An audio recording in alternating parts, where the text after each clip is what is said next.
Hello, everyone. My name is Priyakshi, and welcome to EV Reporter webinar on India's battery material space, organized in association with Epsilon Advanced Materials and Cygni Energy. So through this webinar, we aim to understand India's current cell manufacturing landscape, current status of battery materials manufacturing in India, leading players, and what are their plans for materials manufacturing? What are their challenges, and how does the path to customer qualification look like? So for that, we are joined by some of the most prominent industry leaders who are at the forefront of building India's cell manufacturing value chain. So before we start the session, let me briefly introduce the speakers today and also go through the event itinerary. So we start with a presentation of India's cell manufacturing landscape by Mr. Preetesh Singh, specialist case and alternative powertrain at Mourya Research Institute. With that, we will move on to a panel discussion to gain insights into India's evolving battery material space. And for that, our distinguished panelists are Mr. Vikram Handa from Epsilon Advanced Materials, Mr. Anjani Mourya from Altman, Mr. Vikramadithya Gourineni from Amara Raja Batteries, and Mr. Randheer Singh from 4C Advisors, ex-Niti Aayog. Ms. Pramoda Gode will moderate this discussion. She leads the Moving India initiative at the World Economic Forum, and prior to the forum, she worked for international think tanks and consulting firms to advise urban planning bodies and transit agencies in the USA, India, and Africa. So thank you everyone for coming to the panel today. And after the panel discussion, we have a presentation on critical minerals and cell chemistry evolution roadmap. The presentation will be made by Mr. Venkat Rajaraman, CEO at Cygni Energy. After the speaker sessions, we have allocated 10 to 15 minutes for audience Q&A, and any QA during the session can be put into the Q&A box provided by Zoom, and we will take up some of those questions towards the end and wrap up the event at 5 p.m. So without any ado, let me get started. Let me invite Preetesh to start with the first presentation for the day for a comprehensive overview of the cell manufacturing space. Over to you, Preetesh.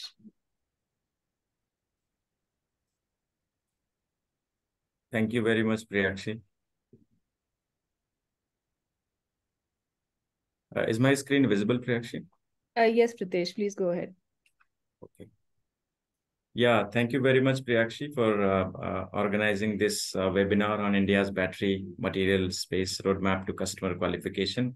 I believe this is, I think, the best time to have such conversations, and that too when we have such amazing panel members. And I think we are going to have very exciting panel discussion followed by a presentation by Venkat. So in my presentation, in next 20 minutes, what I'm going to talk about is why it is very important to focus currently on the LIV manufacturing in India. And other than, I think, focusing on any other part of the ecosystem, this part of the ecosystem becomes most crucial at this point in time. Then I'll talk briefly about the overview of LIV battery in India, what kind of battery chemistries are being researched or being manufactured in India, or at least being planned to be manufactured in India, and then the current battery supply chain in India. And in the end, we have some certain recommendation also, which can be utilized by different stakeholders.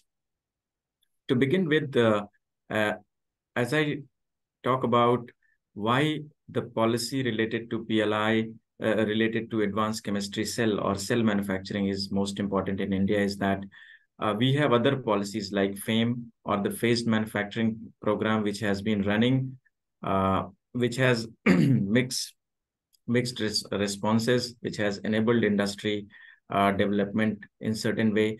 But I think until or unless we have a very much localized battery manufacturing in India, the real objectives of energy security, manufacturing import dependence, and carbon emissions, we are not going to meet. So as very encouraging step, PLI ACC has been rolled out despite a lot of questions. I think Randheer ji will be very happy to see the developments because it all happened during his tenure. So Rajesh exports, Ola Electric, Mobility, Reliance, New Energy, Solar now are building around 30 gigawatt hour of battery capacity in India. And if you look at during the scheme, there were other players, which some of representatives are present today also as part of the panelists. The latest development is that these companies has been progressing, which were allocated these 30 gigawatt hour of manufacturing, and the commercial production is anticipated to commence by the end of financial year, fiscal year 2024. And so there is a lot of progress. Now let's talk about the entire overview of the battery industry in India. I'll here only talk about the estimated numbers, which are around more than 100 gigawatt hour by 2030 in one of these scenarios predicted by Niti Aayog. So with such kind of demand, what kind of batteries chemistries we are expecting? If we currently talk about what battery chemistries we have, we are mostly on the LFP and NMC battery chemistry. If I talk about segment-wise applications, let's say for two-wheelers, it is more inclined towards NMC chemistry. For passenger cars, because of the dominance of Tata Motors, it's mostly LFP chemistry. In three-wheelers, if you talk about e-rickshaws, it's a different chemistry, but upcoming L5 segment probably is going to have on at least 50-60% on NMC chemistry. In buses, again, we have NMC chemistry, LFP chemistry as a dominating chemistry, but there are manufacturers which are working on the NMC chemistry as well. Around 2030 or 2035 as a speculative outlook, the things are going to be changed because there are different battery chemistries being worked on. So there is a possibility of introduction of semi-solid state batteries, solid state batteries, or any other different kind of battery chemistry also. It is very important to understand which battery chemistry makes more sense in India. And that is how the evolution of battery chemistry as well as adaptability of the battery chemistry is going to be done by manufacturers in India. So let's talk about the different cost constituents of LFP chemistry. So around 21% is contributed by cell cathode, followed by 15% by cell anode and others. At the same time, if we talk about NMC chemistry, cost contribution of cell cathode goes as high as 42%. And because theoretically, the localization possibility in NMC chemistry is lesser than LFP chemistry. So theoretically, it makes more sense to have LFP chemistry in India, given a lot of focus on the local value add. So theoretically, maximum localization, local value addition is possible around 69 to 90% in LFP chemistry, and maximum what we can achieve in NMC chemistry is around 43%. Based on these numbers, in terms of battery chemistry, what I just talked about, we have done some estimations in terms of different battery chemistries and the material requirement. So if you look at the left-hand side of the chart, you can see that nickel, cobalt, and manganese, and also lithium, iron,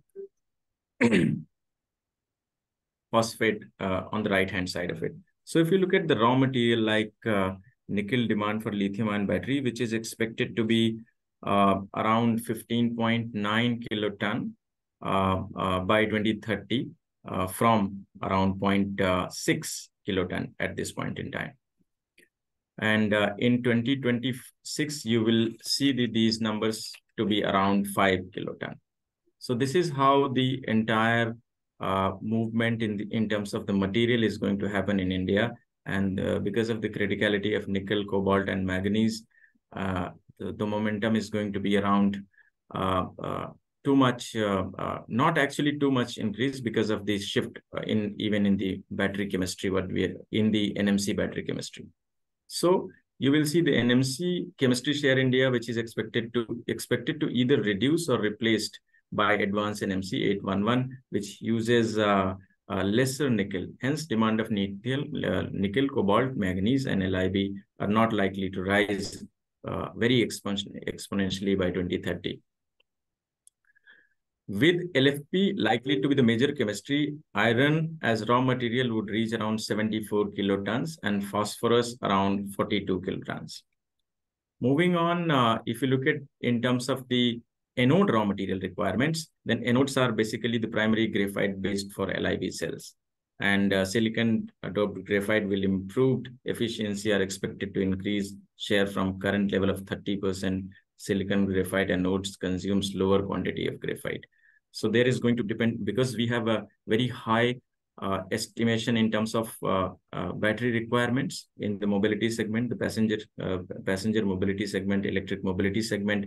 So in turn, the material requirements are also high for both anode as well as the cathode. So given that we have a lot of requirement of materials, I talked only about two materials, anode and cathode, but is it like available in India? What is the raw material scenario currently in India? So if you look at the globally, whether it is a metal production or metal processing distribution, China has a dominance. Wherever they could not have the metal production distribution, they went ahead and they developed the capability around the metal processing part of it. So, and in this kind of a global scenario, India have to compete and find its own way to secure the material through whether production or the processing part of it. I'll not go into the detail of what kind of materials are available in India, but mostly India faces challenges across the materials which are being used in the lithium-ion battery manufacturing in India. One of the latest update is that Ministry of Mines in India has identified 30 critical materials that are essential for the country's economic and strategic security, and investments are now allowed in exploration. So there are three ways by which government is trying to secure the material, either have its own material or going outside India and invest in the discoveries which has already happened. And I think we cannot remove completely the import part of it. Now, if you look at the how India is approaching, so they have joint ventures with Kabil, which is Khanij Bidish Limited, created by Ministry of Mines. There are organizations like NALCO, HCL, MECL. They are into the exploration. There are different MOUs being signed with countries like Argentina and Australia. There were delegations, I think, in India of the countries which are very much interested in having collaboration with Indian government for the G2G collaboration to supply these critical materials. At the same time, we also have the discovery around lithium deposits. The famous one which came in the Jammu and Kashmir, and then there is one more discovery happened in the part of the Rajasthan. If all this becomes reality, India is going to be one of the top 5 lithium deposits, lithium reserves. And it is going to take, it's not going to become the reality, let's say within 2 to 3 years, but within 5-6 years, if it happens, it becomes the reality, it is going to help a lot in the entire overall battery manufacturing capability in India. So a few years back, we had very limited number of number of battery companies in India, but I think there are many more. We have included few indicative names here. And if you look at the investment in battery manufacturing is happening around by different type of players. So first is initiated by Government of India, which is PLI, in which I already talked about that 30 gigawatt hour is allocated. Now Rajesh, Ola and Reliance are building factories around it. At the same time, now we have the traditional battery manufacturers, which also has entered into the game, like Exide, Amara Raja, and their presence is going to strengthen it a lot.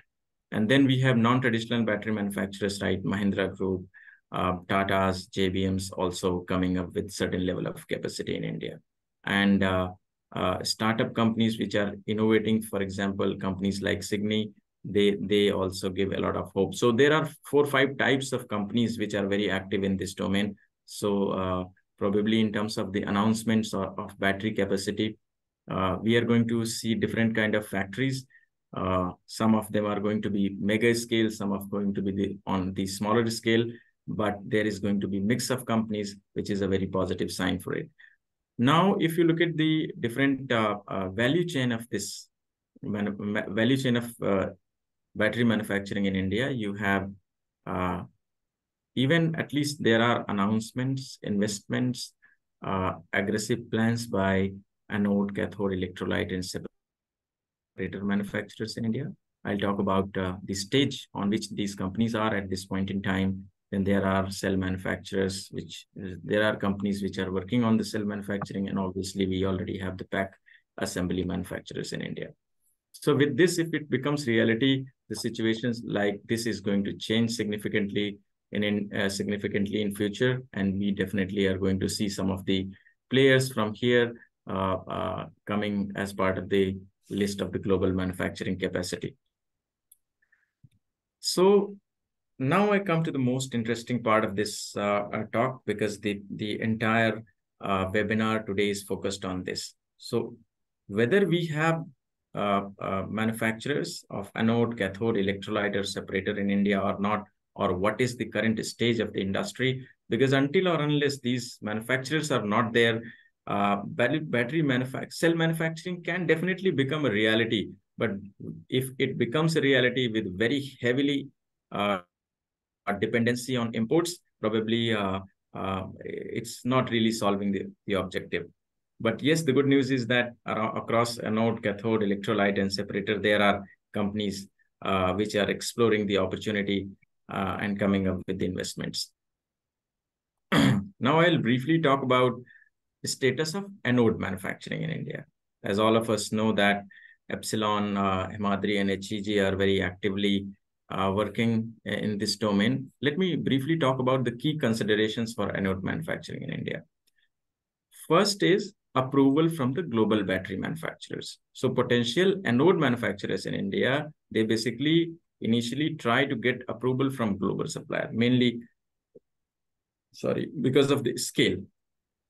Once they become the supplier for global players, they will get surety in terms of the demand of the anode material which they are producing. As global players enter new geographies, they will definitely bring such suppliers. So investments first outside India, in case they don't find scale in India, is really important. Second key consideration which we have thought about is exports to lead demand. Anode manufacturers in India are making plans for manufacturing based on global scenario, not only India scenario.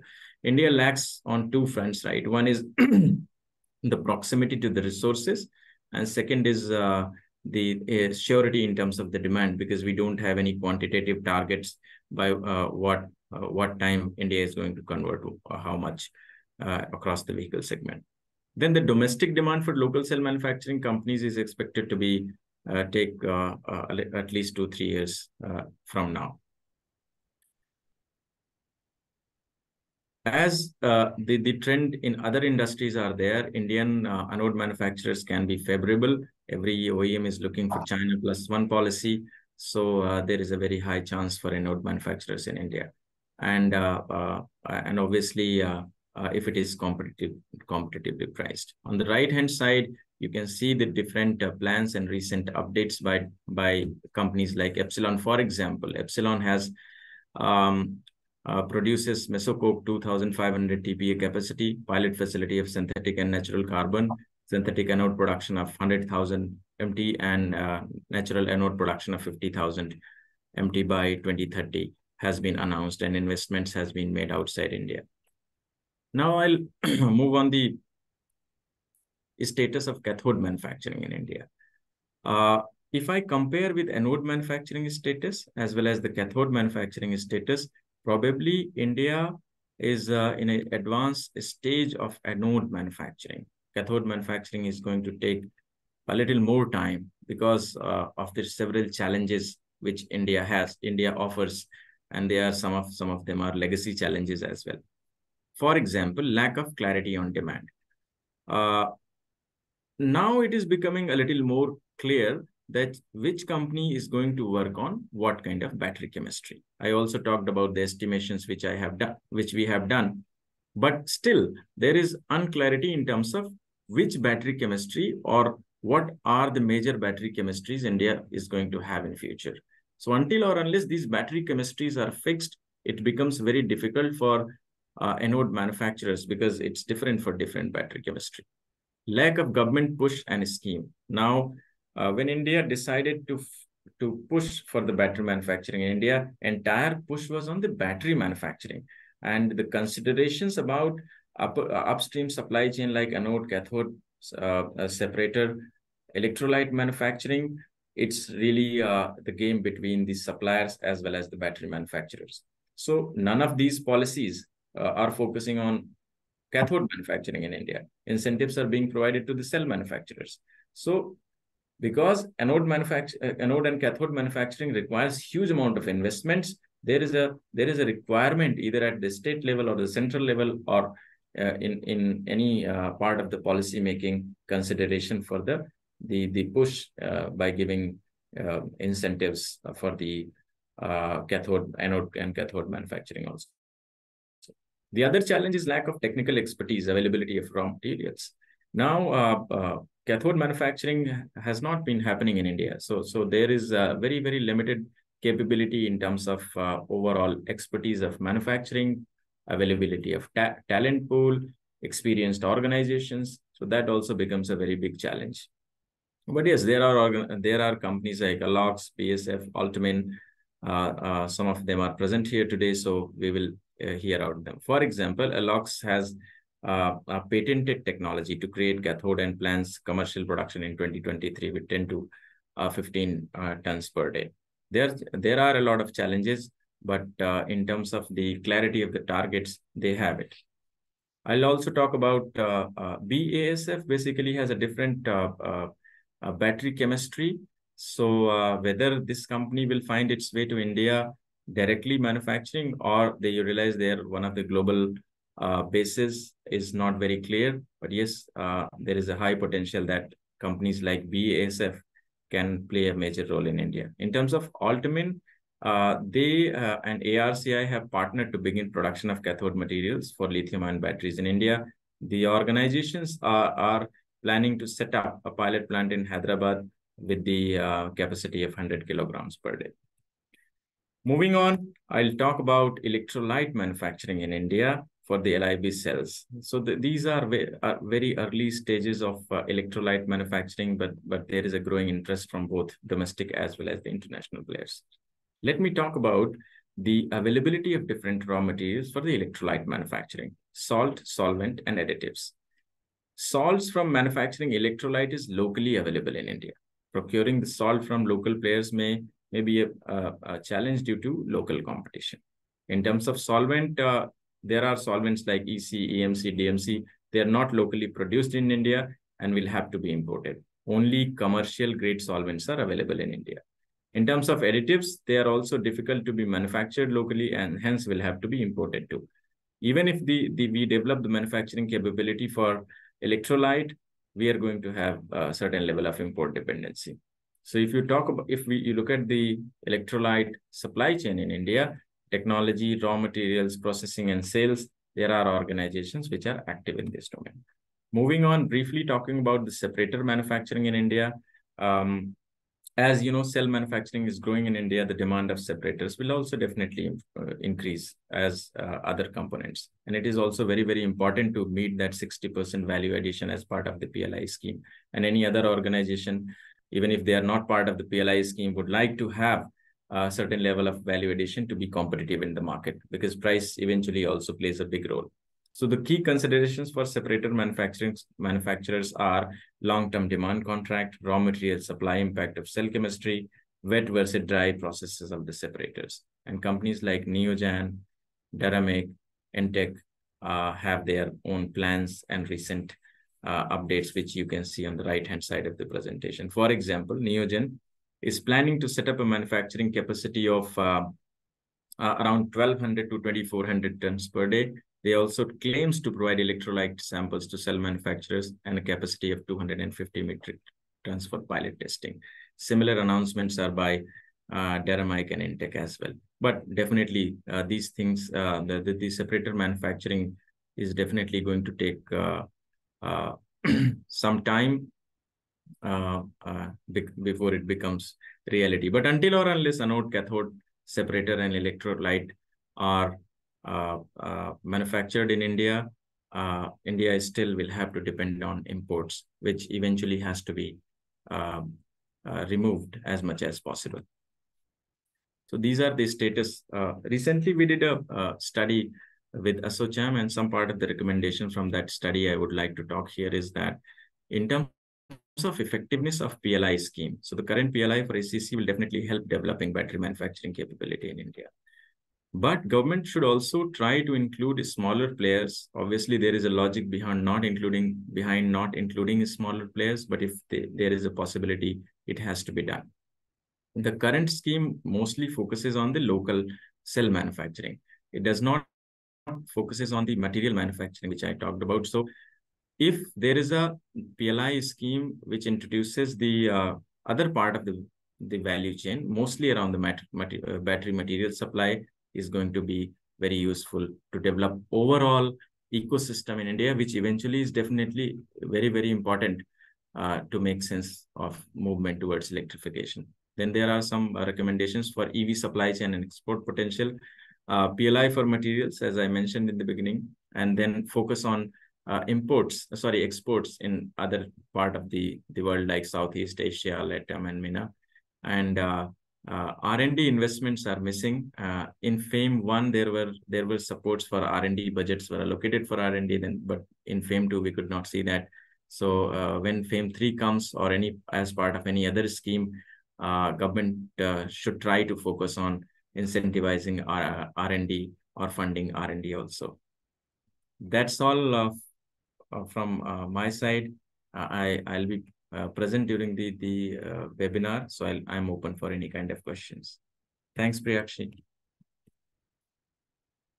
Thank you so much, Preetesh, for that insightful presentation and comprehensively covering the cell manufacturing and also giving us an insight into the upstream, how India is preparing. So let us now build on the foundation that you have set for us and invite the panel and Pramoda to take up the stage. Pramoda, can I request all the panelists for the panel discussion to start their cameras, and Pramoda will lead the discussion. Over to you, Pramoda. Thank you, Priyakshi. And welcome everyone, Vikramadithya, Vikram, Mourya, and Randheer to this conversation. Really excited to pick all of your brains on this topic. Vikramadithya, I'll take the pleasure of starting with you with a slightly loaded question. So Amara Raja has placed its bet on the NMC battery chemistry, which is not surprising because it is the most popular chemistry for 2 and 3 wheeler segments, from where most of the short-term demand is coming. What are your thoughts on what Preetesh has said, that the LFP chemistry is, however, what's offering the maximum local value addition? And if you can overall comment on the LFP and the NMC dichotomy that you're seeing in the Indian market, I think that will be really helpful for the audience. Sure. Thanks for the question, Pramoda. And also want to just take a second to thank EV Reporter for having me on today. I think a lot of distinguished panelists, so I'll try to keep my answer short. As for Preetesh's presentation, I think on LFP, we actually largely agree with him, both on the value addition coming from India, as well as overall market demand being more skewed towards LFP. So even when we look at Amaraja's plans over the next, through to 2028, which is about 16 gigawatt hour installation base, the bulk of that will actually come from LFP. So our plans are also largely centered around that. And I think you answered it, why we're focused phase 1, 2 gigawatt hour manufacturing on NMC. we do see that in the immediate term, the segment that we don't want to ignore is light and local mobility.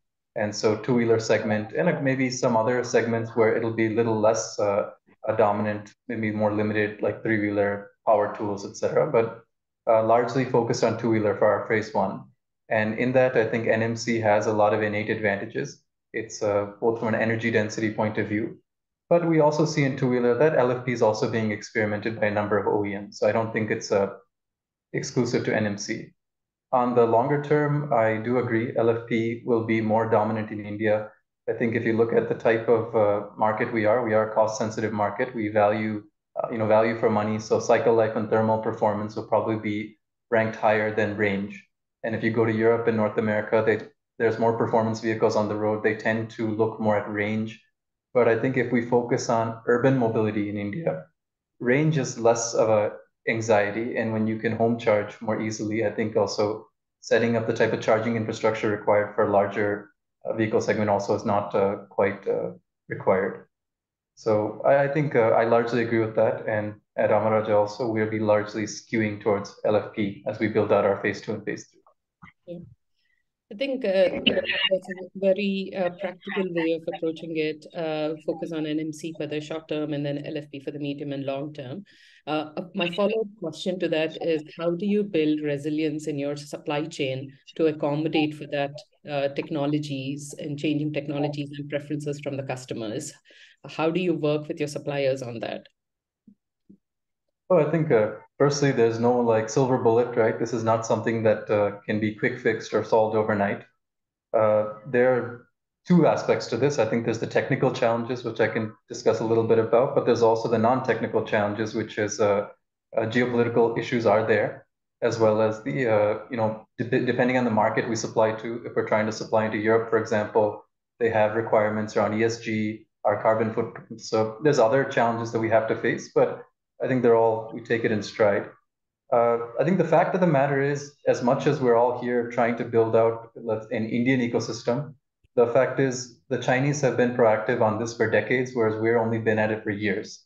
So it's really tough to imagine that there could be a short-term future where it's not just India, even the US or Europe, as they build up their cell ecosystem, that they're not going to be buying from some level of Chinese ecosystem. But over the long period of time, I think the approach is very simply, we have to scale patiently. And we have a number of people in this call itself, probably between anode suppliers and cathode suppliers. Regardless of my chemistry, 40 to 60% of my cell cost is coming from them. I hope to be their customer in the future, but it takes time and we will have to be patient. In the meantime, I would say we can't ignore the low-hanging fruit. If we look aside, we're all talking about lithium, we're talking about cobalt and these kind of metals, but the metals that we should also be talking about are aluminum, we should be talking about copper, we should be talking about steel. All of these are abundantly available in India.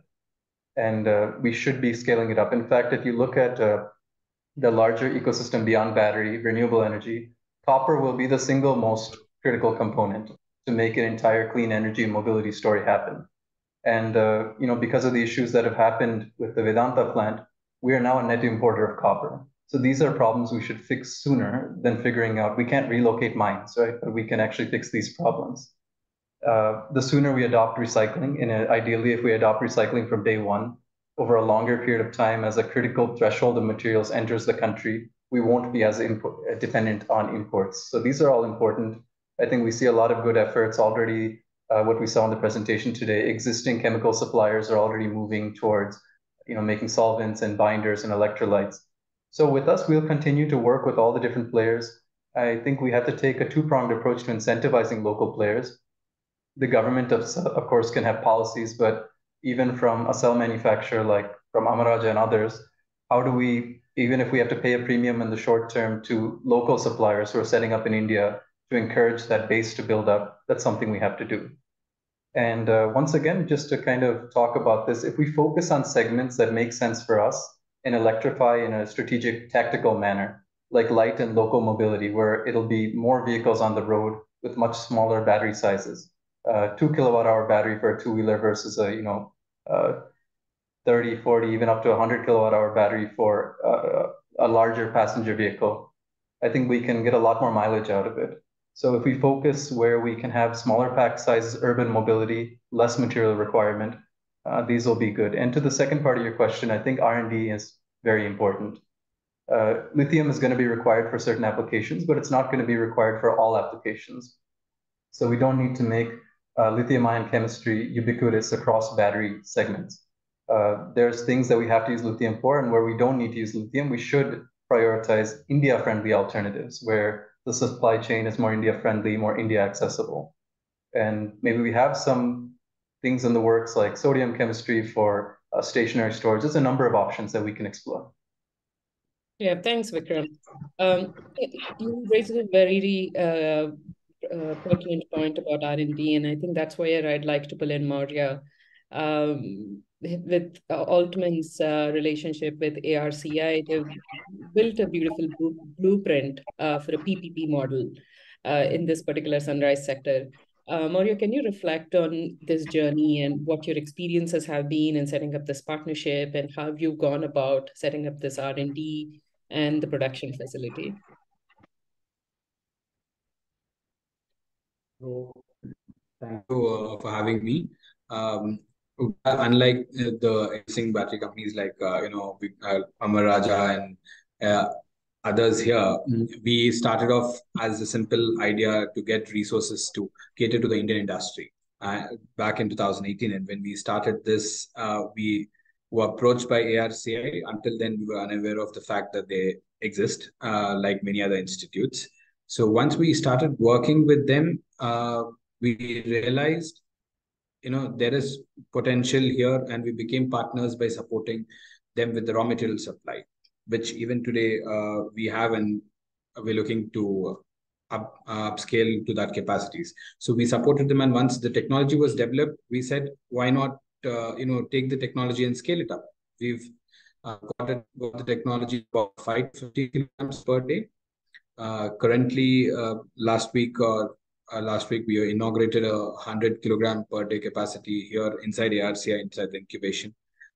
Now we're going towards setting up a 3 gigawatt line here in Hyderabad, which translates into around 9,000 metric tons. And we also look forward to executing up to 10 gigawatt hours, because that is what of lithium access we have on day, while we continue our efforts to acquire more assets, or at least the supply chain, to get into India. We're working on national collaborations with the support of Government of India as well. Let be Kabil, and not only Kabil and NMDC, it's also Coal India and other, BPCL and HPCL. These PSUs have been mandated, and they're doing it. So we're working with them to secure more supply chain from the South American nations as well as other lithium producing nations. Thank you, Mourya. You brought up supply chains, right? I mean, that's the key area that we all have to work towards.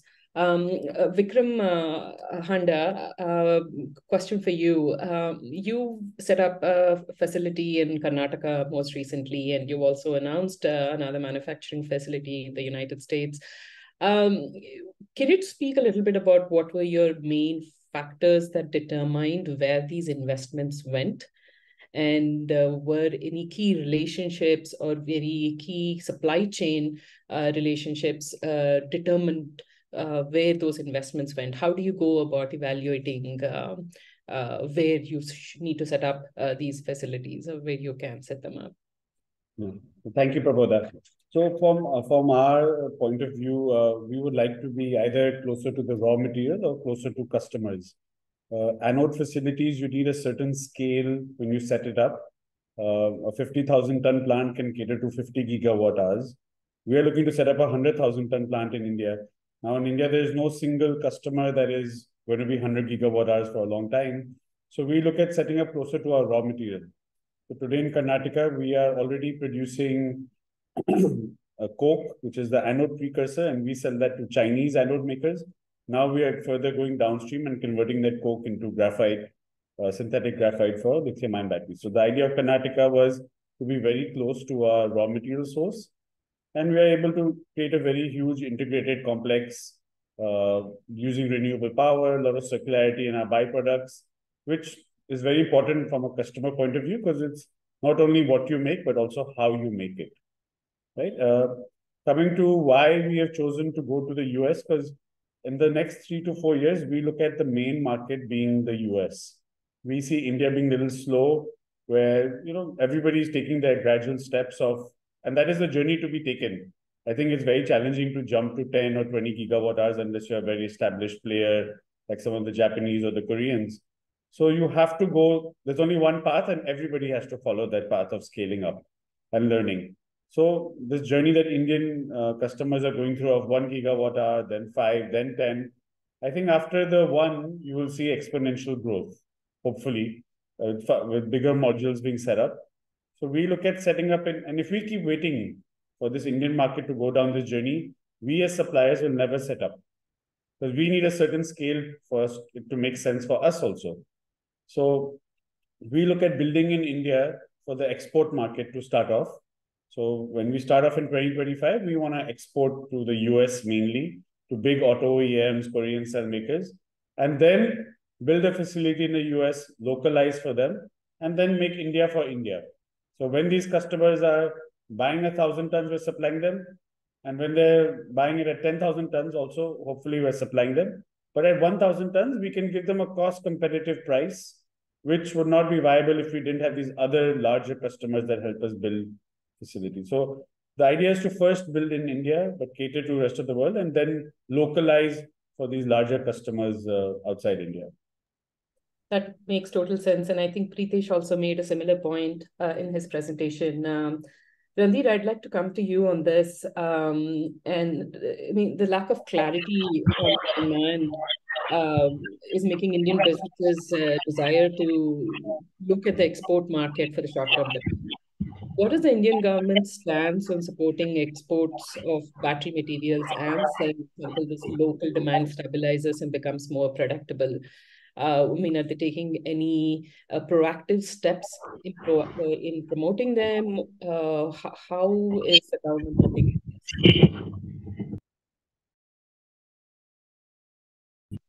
this? Thanks, Pramoda, for the question. In fact, not only from the ecosystem doesn't develop only because of the government. There are a lot of things which has to be done. In fact, from the critical minerals perspective, this is actually a very important question.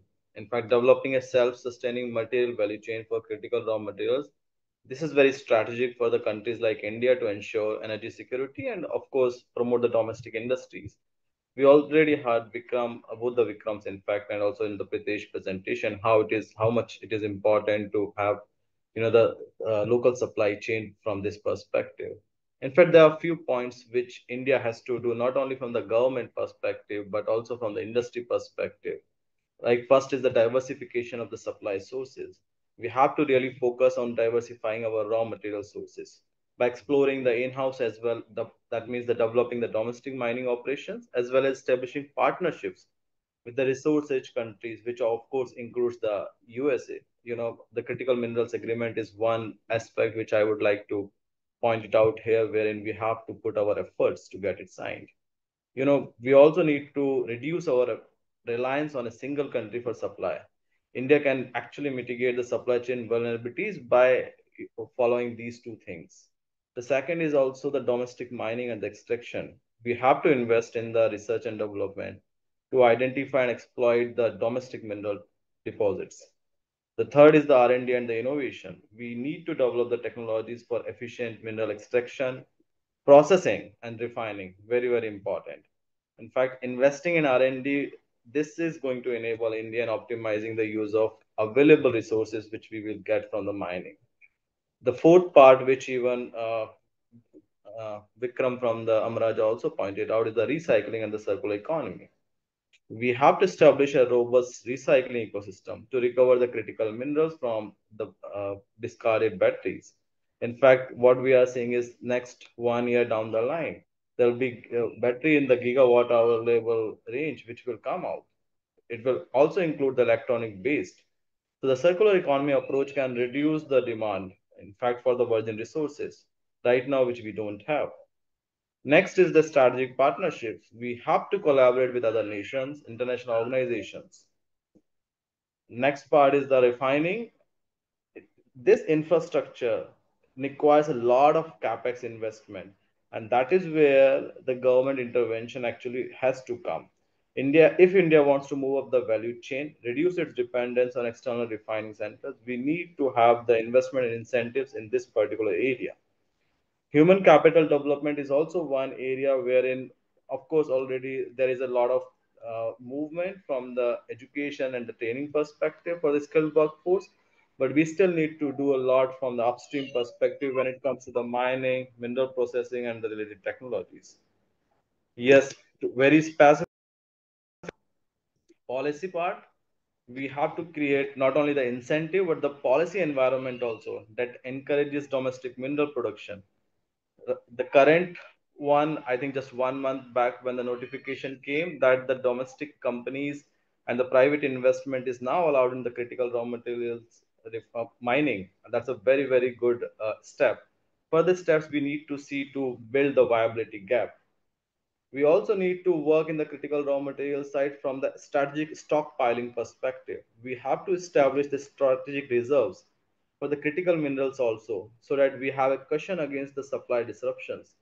This will help to maintain stability the way it happens in the oil side. And last one is the long-term planning. This has to be a comprehensive national strategy for the critical minerals that spans various sectors, not only energy, but electronics and the transportation. I think this well-coordinated plan will guide the investments. So overall, it's a multifaceted approach which we need to take, not only the government but also from the industry perspective: exploration, domestic production, innovation, policy support, and that's how India can progressively reduce its reliance on external sources. Yeah. I mean, the government creates that enabling environment, and the businesses need to invest in research and technology, and making those investments in the right space. I want to delve a little bit on the refining facilities that you mentioned.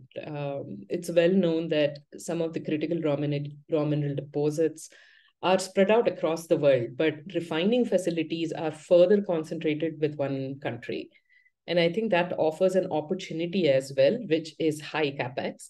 But this question, is out to any of the panelists who want to reflect on that: is how do we get more investments in there? Like, what can we try, or what is being tried in India? How can we, position ourselves 10, 15 years down the lane where our own deposits will be ready for exploration, and simultaneously, if we can build those refining capabilities, we will be able to capture a bigger part of the value chain.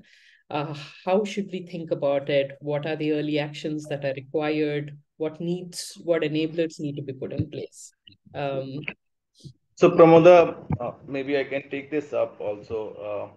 The thing is, from the minerals perspective, one thing which is not in our hand is the availability of the lithium, cobalt, or the nickel reserves part.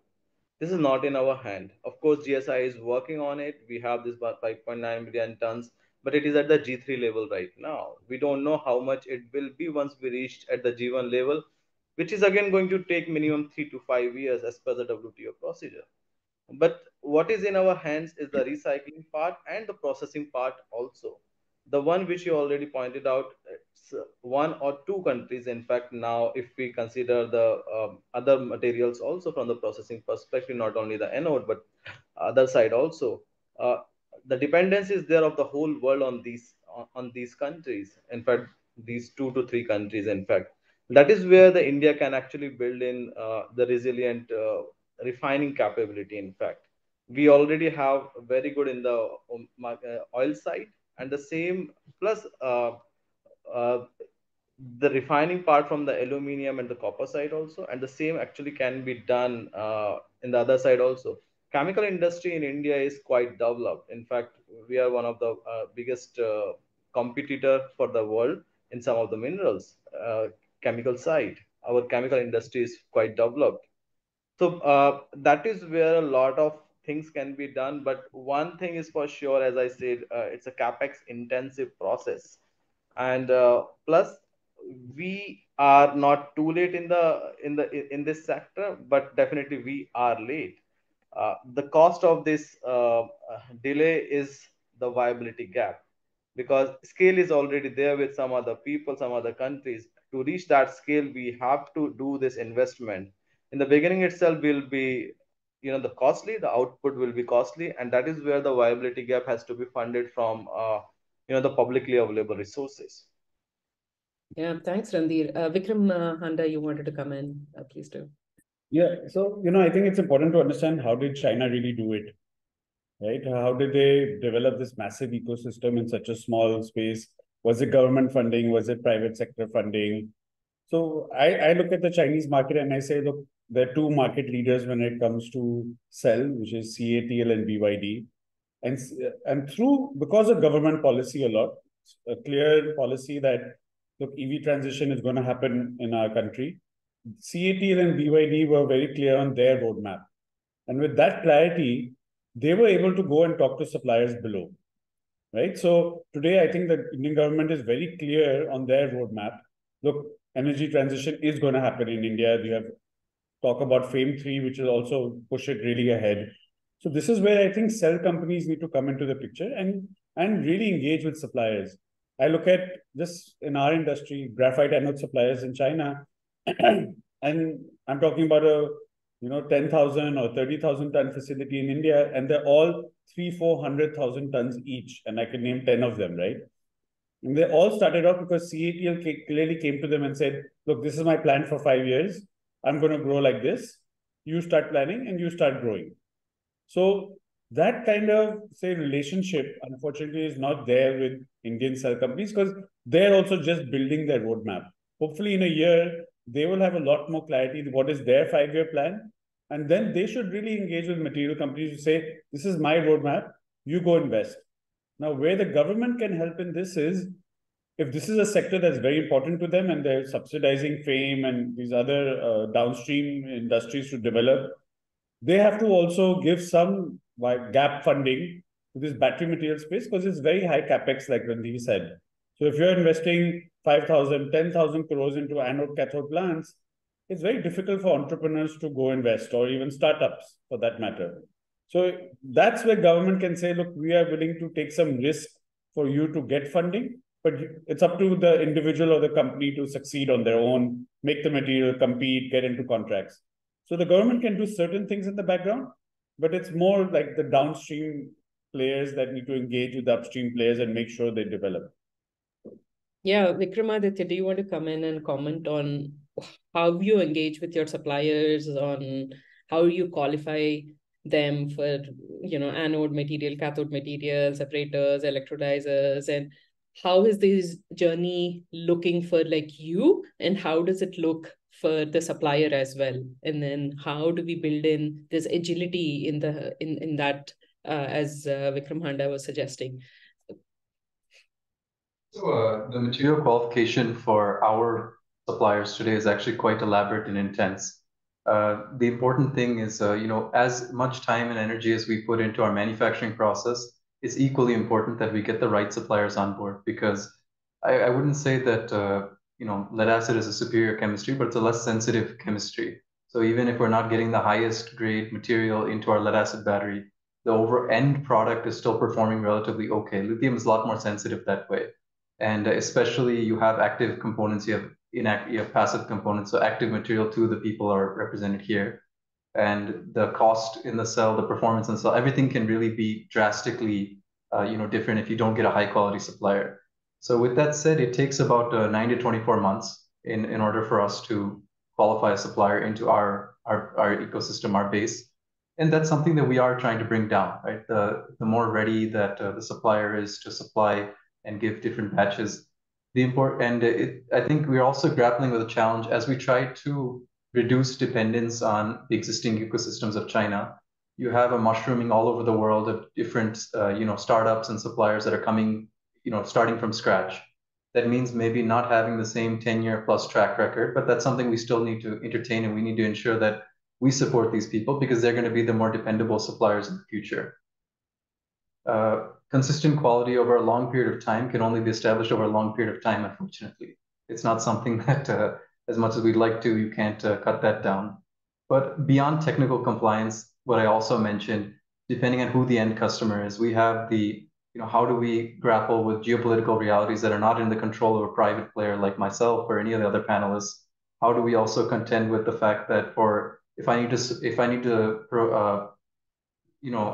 to cater to the European market, they have a lot of non-technical requirements that come in, saying, are you following my checklist on ESG? Are you following my checklist on DEI? So that also then percolates down to our supply ecosystem as well, making sure that not only us, but what is the Vikram Honda's carbon output? What is his DEI compliance?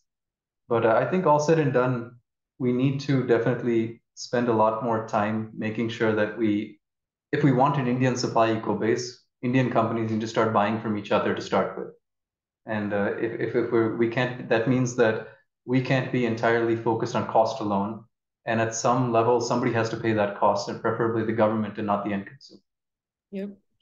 Well said. Anjani, Mourya, as Vikramadithya said that, providing the consistent quality materials at over a period of time is, where the real test lies.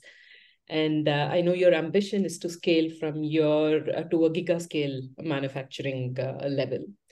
What challenges do you anticipate on scaling up your production, and how are you planning to mitigate those challenges and provide the scale and the quality that you're aiming for? So, like I said, when we started off, mitigating the problem of ARCI of securing, traceable raw material from a place because they were not able to do it with commercially available ones. So currently we have access to raw material from a couple of sources which can be traced and which can be maintained for the longest time. So we understand that, traceability is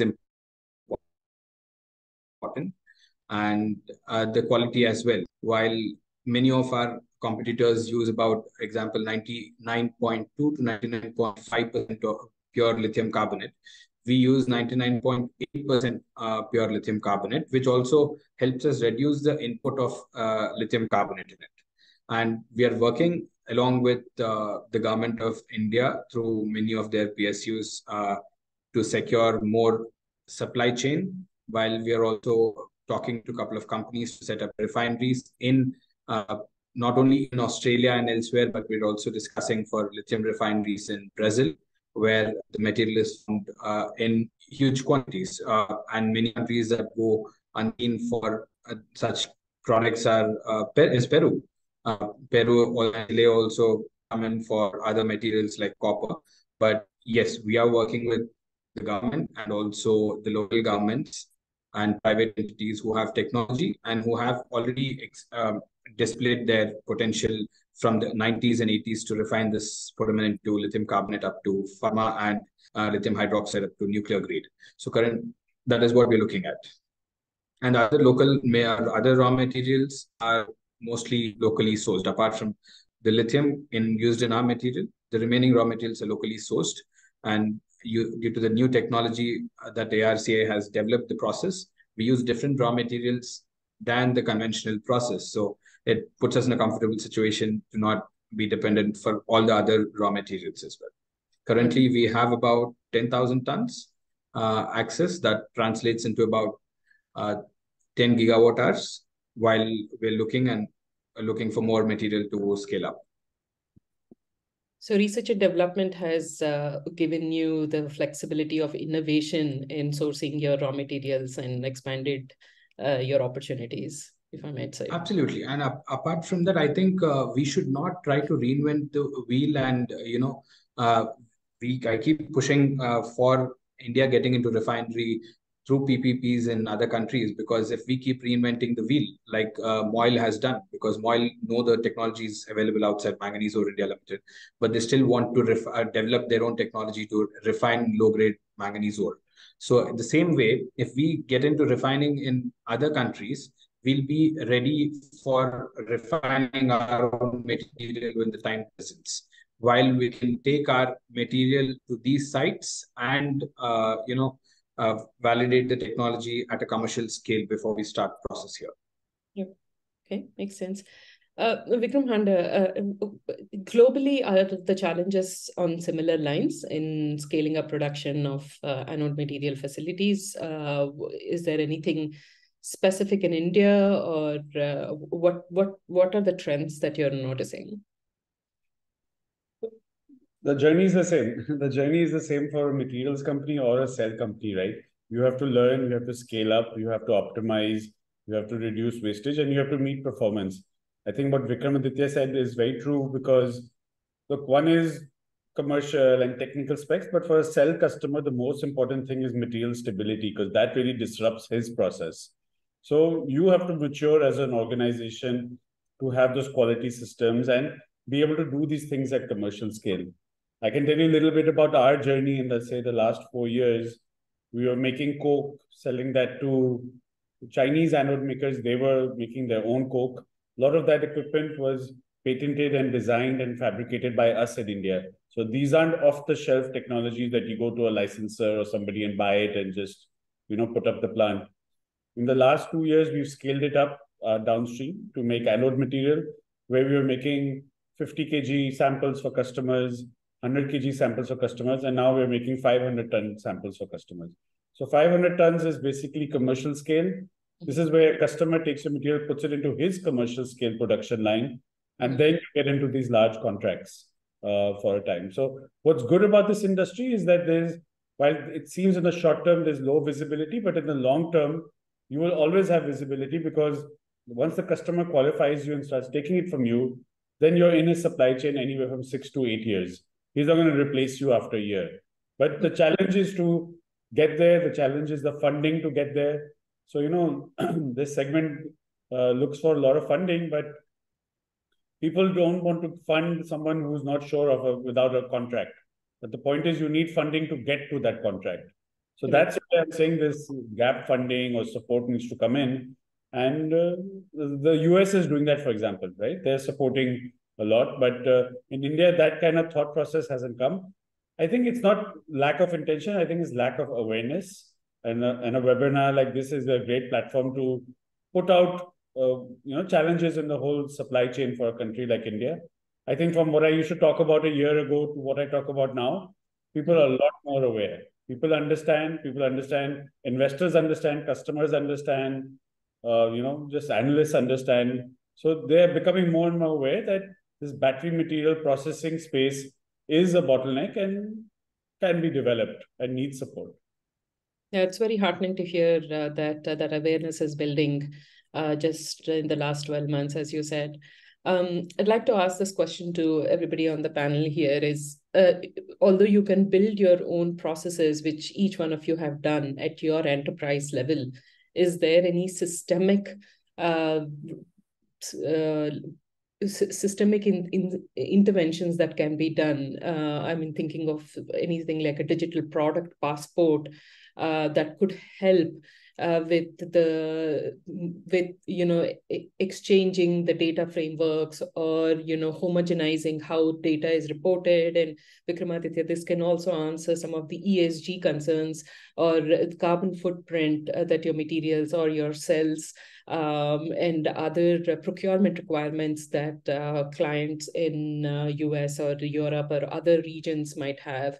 What are your broad thoughts on India having such a framework, or India adapting a framework, or the need for it more broadly? I think there's definitely merit to it, and at least if we set up an Indian system, it doesn't have to be limited to battery manufacturing, right? All manufacturing around the country, if we have a standard way of reporting carbon, we don't have a carbon credit system that's very well developed today. If we can do that to start, and that can be easily linked up to other international systems that are already in existence, that helps us, right, a lot, so that we don't have to. And I don't think each industry should approach this separately. I think it should be a standard process across. But if you ask me, maybe it's not exactly to your question, but earlier we had a PLI that went for advanced cell chemistry, and they incentivized the cell manufacturers. Not all of it has been awarded. There's another tranche of 20 that's kind of being re-tendered, but ultimately, companies like Amaraja, Excite, there's a number of companies, in fact, a greater number of companies operating outside of the PLI today. And if you ask me, the one thing that I would love to see is that my suppliers are incentivized enough to come to India sooner, right? Or the Indian players are. So I think we didn't look at it holistically. If there's a way to really have a government drive, I don't want to, throw out a lazy request for a PLI for the component suppliers, but there needs to be a way to get funding into this sector. I think finance is important. I see enough of a use case to go ahead without government subsidy, but it makes it a lot easier for me to know that my material base is stable and that I'm going to have a consistent supply as I scale up. So I think definitely as an ecosystem buildup, we need to look at all parts of the value chain. We can't expect, many buses like this in India were missed in the past because we looked at shooting directly to the top without the proper vertical integration mechanisms in place. And solar, at least that PLI has looked at the end to end from silicon to module. But I think in lithium we ignored that, and that's something we still have time to rectify because the factories are not up and running yet.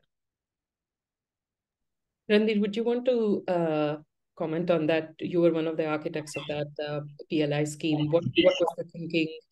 How was the government thinking of it at that point in time, and what we could do right now or what we still done? I think from the the sensitization and establishing the initial supply chain as well as the local manufacturing, ACC has done a wonderful job. In fact, 2.5 years back, when we were in the market talking about this with the same manufacturers who actually finally bid for this ACC, everybody is like, there's no market available, there is no supply chain available.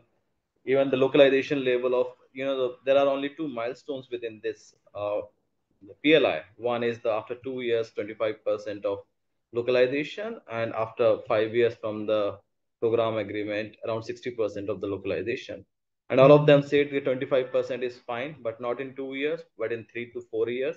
And 60% nobody can achieve, and you will not get a single bid. All of the manufacturers, not a single one said that it is achievable. And you know how many bids we got? 16 bids. That is the level of work which the ACC has done, the sensitization has done. It really pushed the boundaries, and for these companies also to go back on the drawing table, do the research, and understand that what is possible, what is not possible. Definitely, to achieve that 60%, they must have done some back work. But yeah, to achieve that, at least the cathode or anode has to be localized. One of that thing has to be localized. Otherwise, this is not going to work. And this 50 gigawatt hour is not the only thing which has happened because of this ACC. The entire value chain which has been sensitized, and within the cell manufacturing also, the private investment which is coming out of this PLI is also because of this result. Otherwise, this would have been delayed for sure. The Vikramadithya, he said that we have missed several buses. Definitely, this sunrise sector we cannot miss now, and that is why we try to push this as soon as possible. None of the factories except the Suzuki one, which was announced, of course, almost after the finalization of the ACC. Otherwise, nothing was finalized before that. Nothing. Only one factory of the Denso which was working on the LTO side. Nothing else except that. So I think it has done really a good work, and somehow because I'm working with the industry, and industry also recognizes this, and that is why if we see for these 20 gigawatt hour, which is the remaining capacity, the type of representations which has received to restructure this in itself says, even for this 20 gigawatt hour, the established as well as the new manufacturers, how much they are interested to get a pie within these 20 gigawatt hour also. Of course, it is not much, but from the developing the ecosystem perspective, putting the initial money from that viability gap perspective, because at the sale level 20% of the benefit you are going to get. I think this is what these schemes has done, and that's why for initial push, even in the refining side, such type of that viability gap has to be filled in, wherein ecosystem can develop. The topic of today, the critical minerals.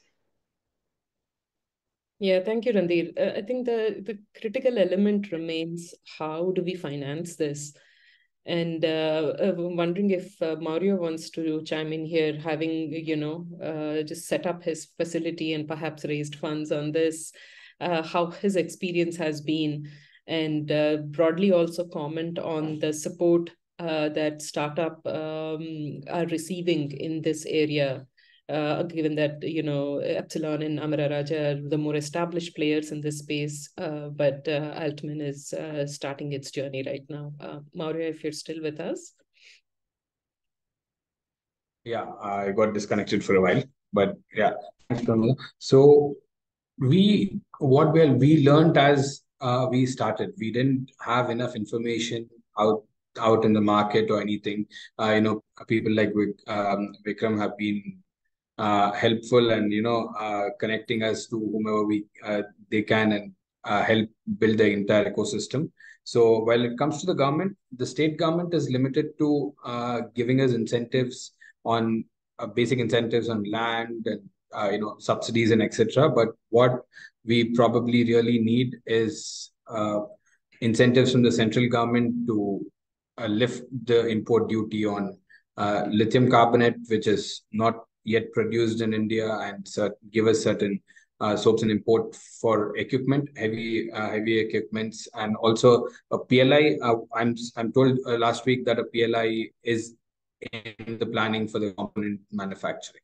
So I think as of now, since we've not been on the receiving end, whatever we get has been good, but something like the IRA and PLI would be really great. Yeah, Vikram, Handa, do you want to come in and comment on how specifically you think like a PLI or an IRA sort of a setup might help this sector in India? You must have studied this for your investments in USA and across the globe, or should India do something different on what should be the structure of that? So in the US, obviously you have the IRA, which is giving you a lot of free money. You also have a lot of good state incentives, right? In India also, we have very, very good state industrial policies. And something are factored into the EV policy that every state has also rolled out in the last few years with Niti Aayog while Randheer was there. So there are good policies there, right? But my personal opinion is that, look, a PLI scheme is very clear that build something, do value addition, and when you produce it, you will get money. But if you were to speak to 20 people in the battery material space today in India, they would say, listen, I need money up front. That's good that you're willing to give me money 3 years later. But if you give me money up front, I would prefer that. That will help me build my facility up to a certain scale and then further, larger. If you look at not the IRA, and there's nothing in India, but you look at Europe, where there's these big funds, but companies are able to go tap $50–80 million to build these large qualification plants and get to that stage where customers will give them offtakes. I think a fund like that is very interesting in the Indian context, because a company that has, reached a certain lab scale can go tap this money, get to commercial scale, and that's what you need to get get into offtakes. And I think if you get into offtakes, there are enough people who are bullish on this value chain that will be willing to invest. So that risk, this kind of government fund should maybe look at, or whatever kind of instrument. I think the IRA is a once-in-a-generation kind of opportunity. I don't expect any other country to do something like that because it's really, really big money. What's interesting is if India can become a strategic partner to supplying the US market, and if Indian companies got IRA benefits, like if I sold my product into the US and that customer got the IRA benefit, I think they would all run to India to get contracts, and investments would move here. I think that's another way to look at this, that look, maybe the Indian government doesn't need to fund it, but the Indian government needs to kind of bilaterally negotiate these things, and we let other governments that are looking for critical raw materials, looking for these battery materials, come and say, I'm going to source this from India. What Randheer was saying earlier about the chemical value chain in India being very well established, this could be an interesting way where really the floodgates can open. 3–4 years, a very robust ecosystem can establish.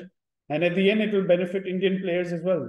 When Indian cell makers want to go from 1 gigawatt to 20, this ecosystem already exists. They will have 2–3 options. I don't see, Vikramadithya going to one supplier to buy something. He'll always want 3.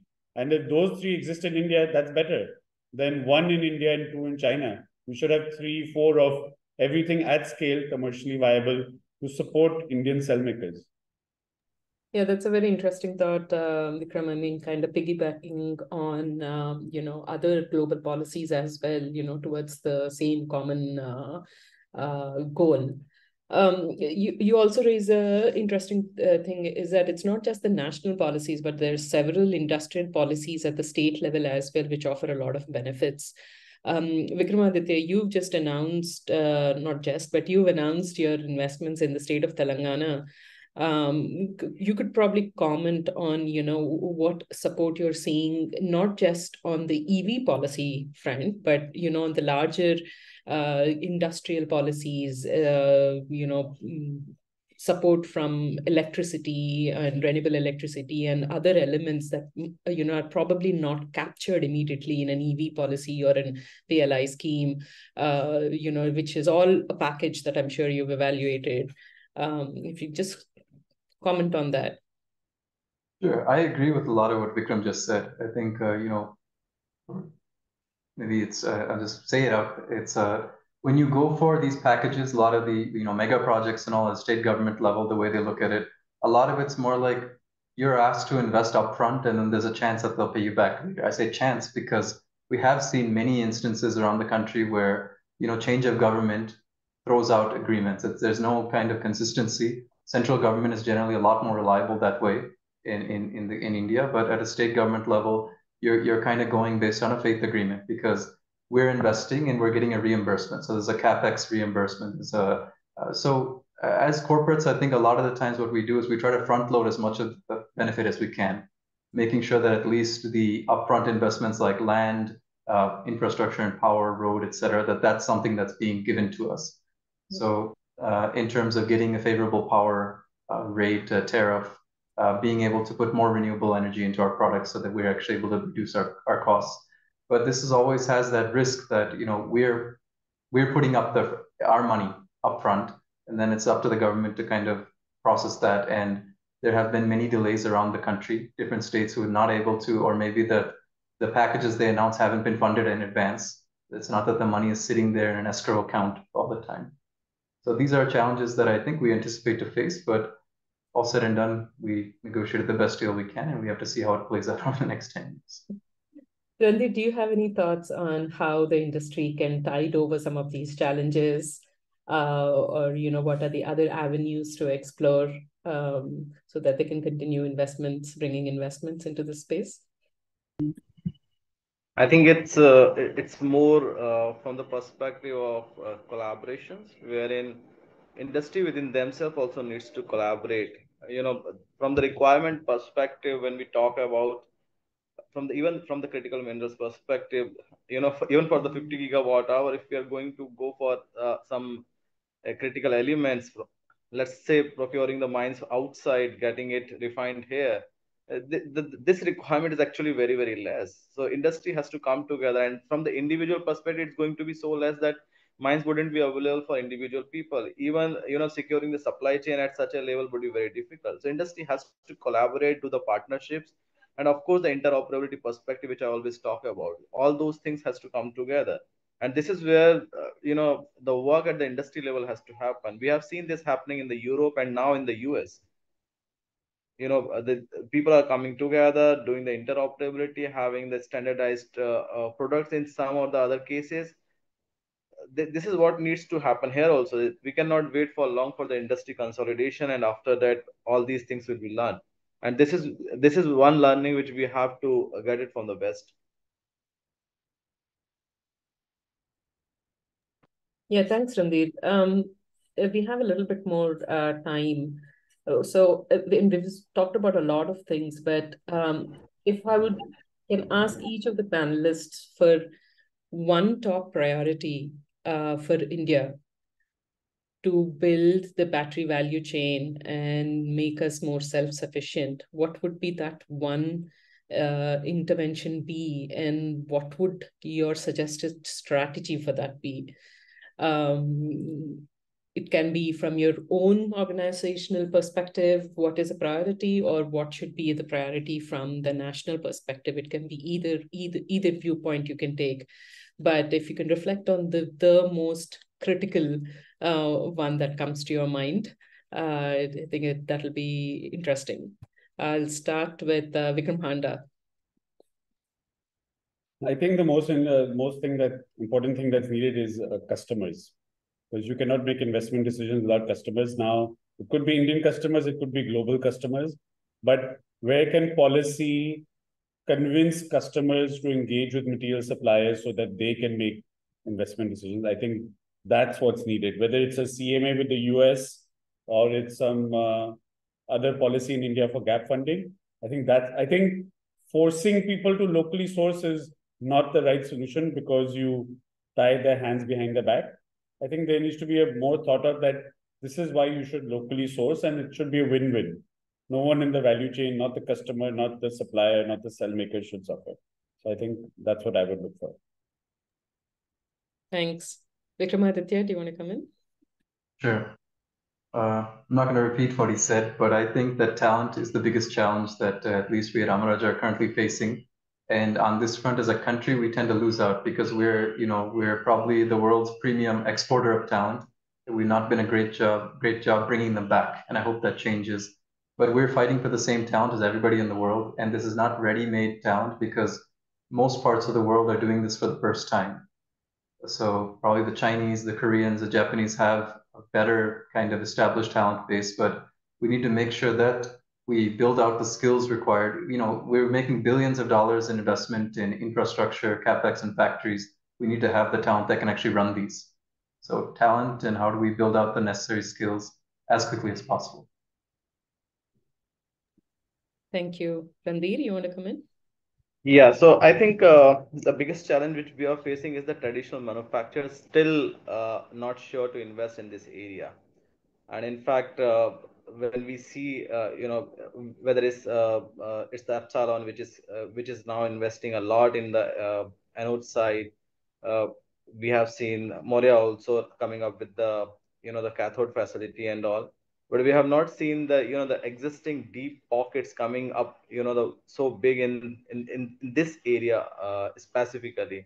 We have seen a lot of declarations that they will be coming in the entire value chain and all, but the critical parts and the on ground work, we have not seen anything happening. And until unless they come on ground, the way it has happened in the vehicle side, initial 4 to 5 years nobody was there, but in the last 1.5 year, everybody, traditional manufacturers, has jumped in, and we have seen a lot of action in the vehicle side. Similar thing would happen in this area also, when we see the traditional or the deep pockets coming up doing the investments on ground, not only the announcements. All right, let's all wait that day comes sooner rather than later. As somebody has just remarked in the chat, as the future of battery manufacturing in India equals to future of electric vehicles in India. So that is probably a true statement. Mourya, do you want to come in, talk about your the greatest challenge? So what?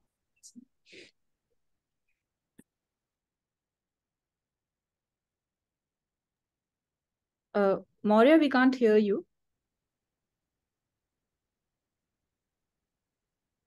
I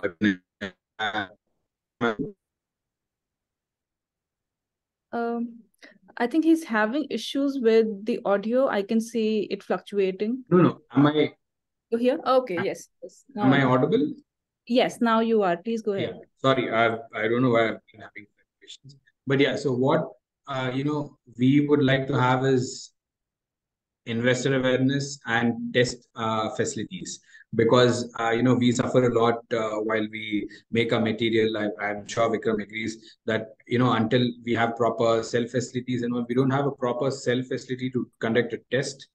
We need to send it outside India for most of the cases, which we are doing, sending it to countries like UK and Germany. So government supported test facilities, or even private, are appreciated. And investor awareness, because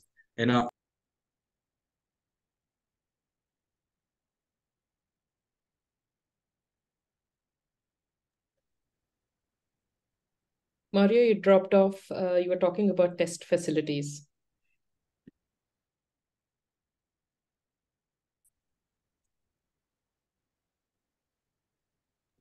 Maybe you can circle back to Mourya. I think this is a particularly interesting topic that Mourya has raised on testing facilities. I think with respect to electric vehicles, we've ramped up the testing and R&D facilities. However, I think yet to see the same kind of growth in the cell manufacturing and materials facility.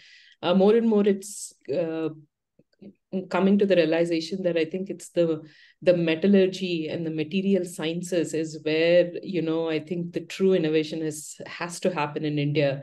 And I think Vikramadithya had noted very early on that, we have the aluminium, the copper, these resources that we've traditionally excel at as well. So there's no reason that we cannot replicate that success in these newer chemistries as well.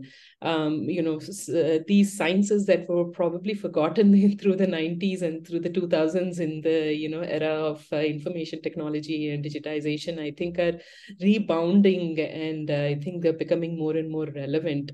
So I think that's a key takeaway from not just this conversation, but from several conversations that I've had on this in the space of the past year. Mourya, if you're back with us, I'll give you the opportunity to complete your train of thought. I don't know. We recently shifted. We're having signal problems here. So what is happening with the testing and other things is we have material testing that is happening here. Nearby, we're sending some samples out to other cities, but when it comes to a complete electrochemical testing, it is transparency also that is required between cell manufacturers and material manufacturers. We call it qualification of material. But other than that, also if there is opportunity to use other facilities, it will be much more easier.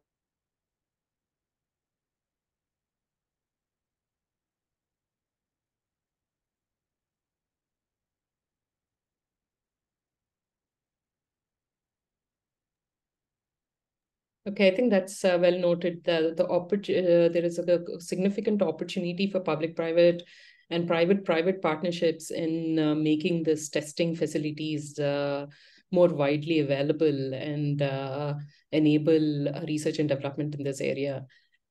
Is there any last reflections from Vikram, Handa, Vikramadithya, and Randheer that you would like to share with the panelists? Please go ahead. Thank you very much, Pramoda. I think it's good to get a customer, a government, person with government insight and suppliers like me and Anjani as well, because we all have to work together, right? We're all here to support each other and develop the value chain. So it's good to have a very open discussion about pain points and how we can all develop the sector in India. I think it's a huge opportunity that's being recognized of the whole value chain. Kudos to Amar Raja and team who are making this big investment and leading the way. And I think you will clearly see in 4 or 5 years who are the winners and losers, but we need to move in that direction for sure. Absolutely. I think one thing that excites me is that the same kind of assumptions we held just a couple of years ago, everything is changing on the fly. The same anxieties to probably owning an electric vehicle are going away very quickly. And it's not that, massive infrastructural, challenges or anything, or, introductions have been taking place. It's just that people have started to realize that you don't need to have that extra range on a two-wheeler. You don't need to have fast charging all the time. That there's a lot of things that we can live without. And I think more and more we at least see that this is becoming like mobile phone 2.0, where probably nobody in the world could have imagined that a country like India could, put billions of mobile phones into the market in, less than a generation. And if we see the way that our two-wheeler story is going, three-wheeler, interesting statistic was brought to me the other day. Everyone talks about the success of Norway, how their 90% new car sales are electric, but I think India's already crossed that in passenger vehicle sales. That just goes to a factor of our population, our market size. And I think EV should be that next domain in which we catch up much faster than the world will give us credit for. Yeah, I think from my side, the one thing which is very encouraging is not only the EVs, but from the battery energy storage perspective also, we are gearing up. We are hearing a lot of action, not only at the government side, but within the industry also. They are also now taking up those technologies which are specific to the BESS, battery energy storage side. And also they are ready to, disrupt the market from their business model perspective. We are seeing the battery as a service coming up. We are seeing the leasing coming up. All those things are also coming up.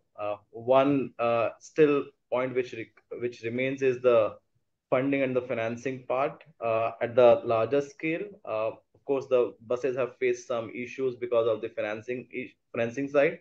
But even the companies who are setting up the factories in this area are facing still issues. The capex, that investment side. Such things are still required. I think the PSL is the one which can actually help in uh, eliminating such things.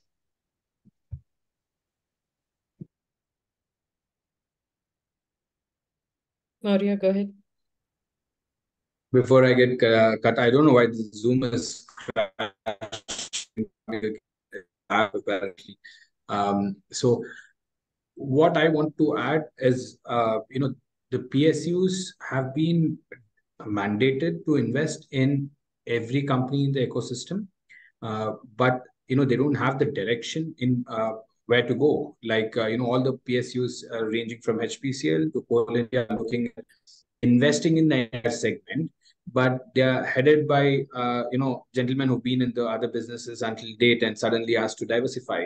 It's a tough call. I know, and in being a central government entity, they don't want to take that risk of getting into something that they don't know and facing problems later.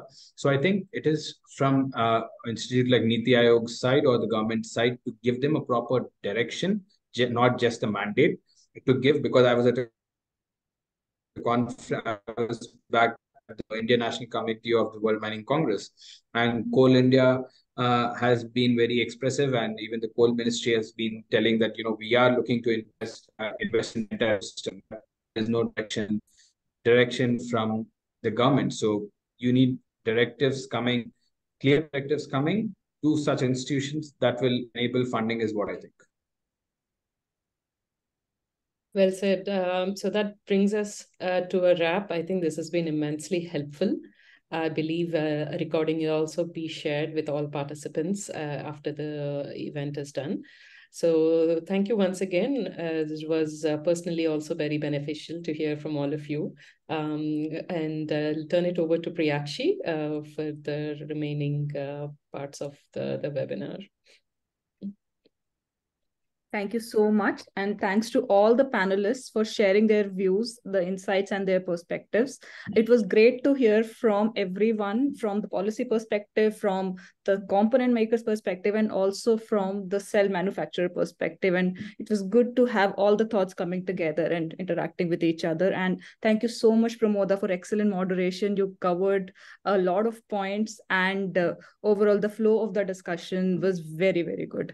Thank you so much. And now we have a fair understanding of where India's current cell manufacturing landscape, what it looks like today, what are the challenges and the plans of the component suppliers. Now we go to Mr. Venkat Rajaraman, from a CEO at Cygni Energy, who will sort of take us to a sneak peek of the future, where he'll talk about the evolution of the roadmap for critical minerals and upcoming cell technologies. Over to you, Mr. Venkat Rajaraman, to share.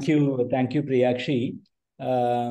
Would I have option to, okay, I'm able to share my screen. Let me just do that. I hope you are able to see my screen. Yes, please go ahead. Okay. Yeah, so I think it was a fantastic session. Pramoda and rest of the panelists, I am really not sure how much of any value addition that I can give, but clearly, the problem statement is identified. A lot of solutions were discussed. I am going to try to sort of summarize in terms of what I think, my perspective here. I am not a battery chemist. I'm not a battery chemistry expert. This next 5-10 minutes, I'll talk about my perspective as a practitioner, as a user, right? So that would sort of give some flavor in terms of how, especially in terms of this critical minerals, scenario is sort of panning out, and also sort of talking about how the cell chemistries are evolving. In a lot of things there is going to be overlap, but I hope I'm able to sort of summarize it in a way that is this thing. Very brief about Cygni, just to give a perspective. We are focused on energy storage. We started off our journey from IIT Madras, focused on 3 key verticals: electric vehicles, energy storage, which is predominantly in telecom, and solar renewable based behind the meter storage. We are chemistry agnostic. I know a lot of discussions happened on the chemistry, so I'm going to give our perspective in terms of the chemistry part of it. And of course, what we believe is each application, the chemistry requirement is going to be unique, and that's where we bring in our value add. Very quick, we started off about, this is our 8+ years of journey. We have done over about 125 megawatt hour of energy storage, and then of course we had also sort of built a lot of our products for vehicles. So far we have sort of done about 125,000 of electric vehicles are powered by our batteries. As Vikram was saying, predominantly focusing on 2-wheelers and 3-wheelers, because that's where India's most of the mobility comes from. So that's the only introduction. No more this thing that I'm going to. So so today this is going to be a critical one. I think in very many ways the other speakers spoke about it. This critical minerals is a zero-sum game, right? Today we all know that there is only a handful of countries which are basically dominating this critical minerals scene. And of course, there is an increasing global demand. So with limited global reserves and with the global competition, there is bound to be an uneven distribution, right? And many a times, countries tend to vie for these critical minerals, and we also talked about the environmental concerns, right? We need to make sure that these are all mined, in an environmentally safe manner, and the sustainable practices are going to be key. So this statement, I'm pretty sure most of our audience would be knowing about it. So, for example, cobalt is predominantly with a single country in Africa. Similarly, if you were to sort of look at graphite, for example, it is with with a single country, which is, if you were to take a look at the top 7 or 8 countries, basically take care of all the 15 identified critical minerals, right? So there is going to be a clear issue. Now the question is, India does not show up in this roadmap, right? So that's where I think a lot of our discussions happen. Let me leave this thought here, go back, do some of the slides, and then come back to this slide in a short while. So given that, I think this is the other most important one. See, I think this is an excellent report by World Bank Group. Some of these reports, if somebody needs access to that, they can write to me and then I can share this. So today, for example, these ones that we are talking about, this is the weighted coverage concentration index on the x-axis. So what it means is that some of these minerals are being used in more than one clean energy product, right? It could be solar, it could be wind, it could be batteries, and so on and so forth. And here, how much is the production demand is going to grow over the next 30 years, right? Till about 2050. So if you were to look at it, there are 4 quadrants, right? So the quadrant 1 is a simple one, right? What we are saying is that, yeah, these minerals which are there is a medium impact mineral. So what it means is that they are all predominantly used in, 1 or 2 of these clean energy product. The growth is not going to be that high as compared to the rest of the quadrants, right? So where do we know? For example, neodymium is basically going to be used in the permanent magnets, which is going to be in electric motors. It is going to be in the wind turbines and so on and so forth. Each one of them are basically concentrated on 1 or 2 of these products. If you were to go to quadrant 2, this is a high impact mineral, right? So here, if you were to look at it, lithium is predominantly used only in an energy storage, lithium and cobalt and graphite. But the growth of this is going to be humongous, right? Because I think Preetesh talked about 100 gigawatt hour in India alone. So this is going to be playing a major role, because I think we were talking about 20x plus growth, which is going to happen globally. And then if you were to look at the quadrant 3, this is going to be essentially a high impact and cross-cutting minerals. I think Vikramadithya talked about it. I think he talked about both aluminium and copper. So today, aluminium is being used in very many of these clean energy products, and the growth is also going to be huge, right, for the next 30 years. What it means is that I think this is one area India can, very well focus on, right? Because we know that this is one area which is going to be, critically required, both in terms of the demand which is going to happen and in terms of availability. The fourth quadrant we are talking about is a cross-cutting minerals, right? So here, these are all not only required for, one or two of this clean energy product. Any clean energy project that's going to happen, right? You would end up having some amount of copper, some amount of nickel, some amount of manganese, chromium, and so on and so forth. But the growth is not going to be high, but this is going to be, important, right? So it sort of gives you a flavor in terms of where the critical minerals are going to be over the next, 2 decades or so.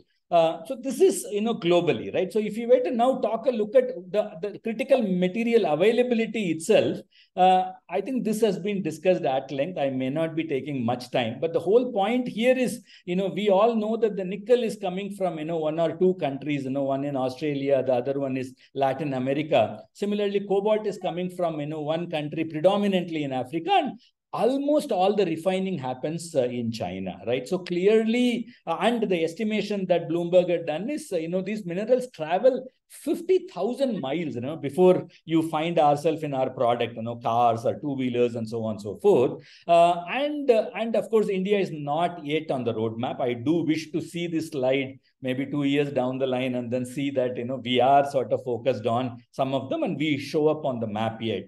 So the point here is there is a lot of geopolitics is happening. I think Randheer was talking about the importance of making sure recycling within India, and also making sure that we are able to, sort of have this collaboration, partnerships with others, so that we can secure some of this, resources to ourselves actually, right? So this is going to be of course, beyond, the scope of this one, but it's going to play a very crucial role as, sort of India progresses towards this, this clean energy and clean transportation and so on. Material evolution for the critical, I think this was talked about at length. I just want to summarize in 3 statements, right? One, today, I think there is a lot of discussions on LFPs and NMCs, right? LFPs, there are variants which are coming up with, with manganese, with LMFP. On NMCs, I think we are seeing more of nickel and less of cobalt, right? The NMC is 532, the NMC is 811, and so on and so forth. I think this is going to continue, but at some point of time, this is basically going to go towards, more, silicon rich, which is going to more nickel rich, which is going to happen on the cathode side. Anode side, I think, Vikram Handa also talked about. I think now today we are talking about silicon with anode kind of thing. But I think the trend is that it is going to be going more and more towards, silicon, more silicon content in anode. And then at some point of time, maybe going into a pure silicon or a pure lithium anode and so on and so forth. A lot of folks are working on. Electrolyte itself, I think, we talked about it. I think gradually moving towards a semi-solid electrolyte, like what M24, which TVS Lucas is doing. So that is one. And then of course moving towards a solid state electrolyte. And then you're also talking about high voltage, in the sense that, for example, if you can get a slightly higher voltage on the cell, you get a higher energy density. For example, chemistry such as LMFP tries to do that, retaining all the LFP advantages, but adding a little higher voltage so that you get a better energy density. But this is the point that I wanted to sort of say here is, this is a continuous evolving game, right? This is not going to be where you take a snapshot today. It is going to remain the same for over the next 8-10 years. We truly believe that it is going to be changing continuously. And the question is, how prepared are we as an India as we sort of intersect this technology at various time points in future, actually, right? So I think Vikramadithya talking about NMC now, LFP later. I think that's the sort of approach that we need to be taking, because that's we truly see this as constantly evolving. This slide, I think the only point that is slightly depressing slide for many of us here, because today, almost all the processing which is happening is concentrated in few countries, China being one, some amount being in US and some in Russian Federation and so on and so forth. India is still not on the roadmap yet, but the challenge is, I think now with 30 gigawatt hour of ACC chemistry and with a lot of cathodes and anodes we are talking about, this number is going to become increasing. I think we talked about where we missed the bus, but better late than never, right? Very clearly in the next 2-3 years, this is going to be changing quite drastically. And the evolution is what I think we were talking about. Cathodes is going to be going more and more towards high nickel and excess nickel as well, right? Some of these chemistries that we are talking about, and then gradually get into newer chemistries as well.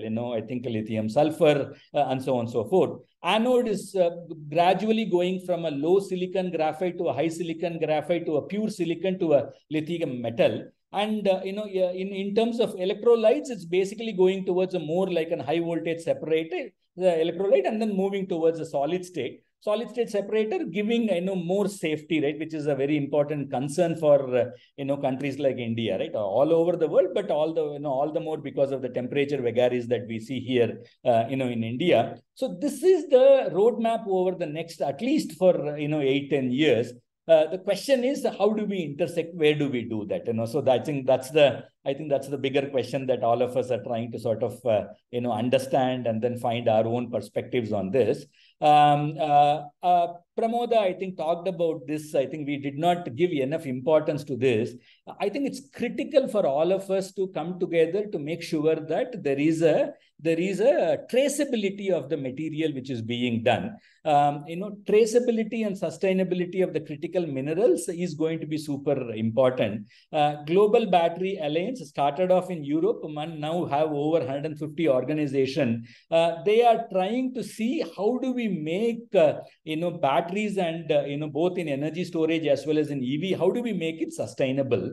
So the thing is, I think they come up with a much more detailed note on this for those who are interested, which basically says that you go ahead and then sort of scan this code, for example, on your maybe cathodes or anodes or in your cell or in your battery pack or in your vehicle. It sort of gives you what is the chemistry that you are using. It gives you what is the composition of this particular battery and where is the origin of this and what is the manufacturing process and environmental impact.